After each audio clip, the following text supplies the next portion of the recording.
Paris brings a very youthful, very spontaneous energy wherever she goes, and you can't help but smile when you drive by the gigantic mural, like the 80-foot Walls for Women mural titled Victoria at Print Shop Beer in South Knoxville, and when you drive by her newly opened shop on the 100 block of Gay Street. Oh, wow.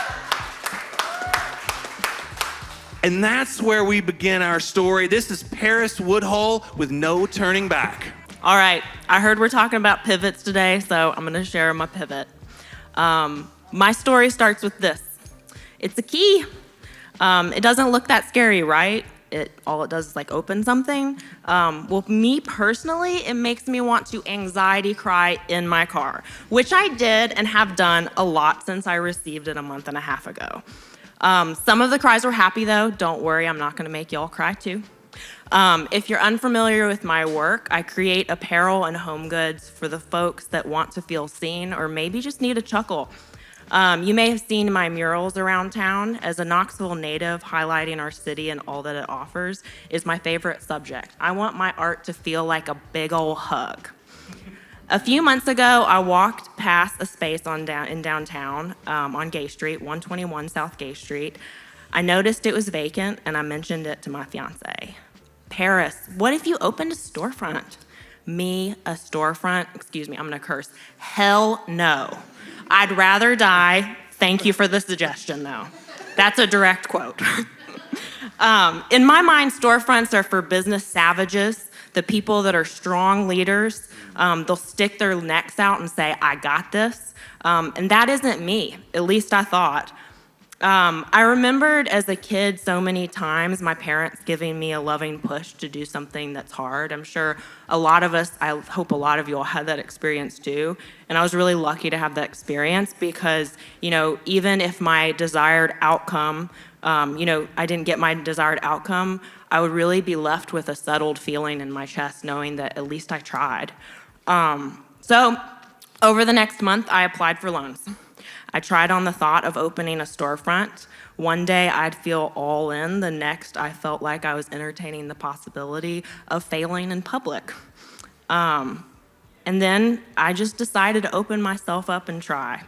If I fail, I'm gonna fail knowing I tried my best and I took the dang leap. So I decided to open a storefront that was 2/3 screen printing and production and 1/3 retail. As someone that's worked downtown for years, it was really important to me to not occupy a street level space unless I was gonna welcome the public into my space to shop and kind of see what's going on. Another caveat to my shop is teaching women production screen printing. I am by no means a professional yet, but let me tell you, if you YouTube production screen printing in your phone, right in your seat, you will be met with a lot of dude, like printing giant eagles with a knife on a shirt, okay? Lots of dude-coded terms to make you feel even more of an outlier. So my goal is to change that by example. When I first got my key to the space, I'm not gonna lie, I felt like a kid on the first day of school, and I was the one kicking and screaming to not go in. I was good. Not even the promise of goldfish was gonna lure me into that space.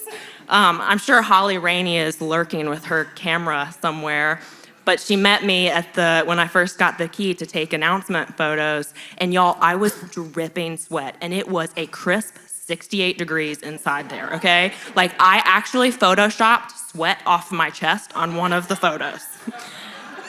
So the month of August was my push month. Rent is really not cheap downtown, if you don't know that. And I had planned everything to be open on September 2nd, and we were going to be open. It was going to be open.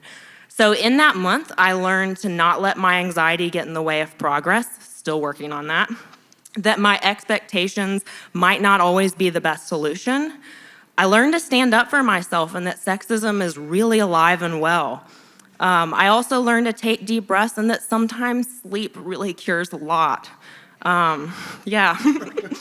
I dreamed in checklists. I was hell on wheels to my partner. I love you, Ryan, I'm sorry. I cried a lot. I drank about 5 cups of coffee a day. I'm pretty sure I paid Old City Java's rent last month. And it just felt sort of like an exercise in being prepared for any random thing that would be flung at me, and it was my job to have the quickest and best reaction.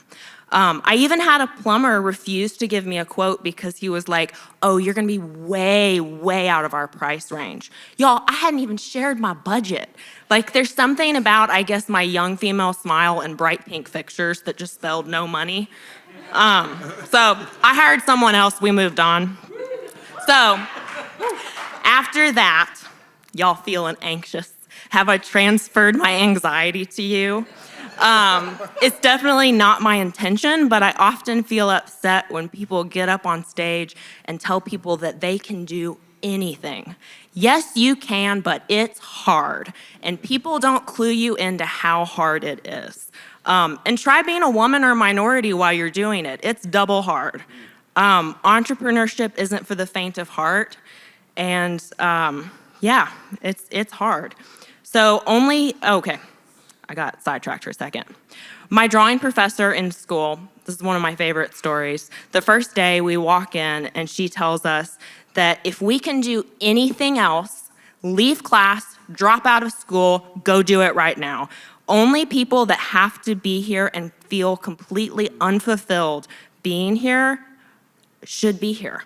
Art and entrepreneurship is for daredevils, people that are crazy enough to know that they can do insane things, like open up a storefront on the busiest high-rent streets in Knoxville.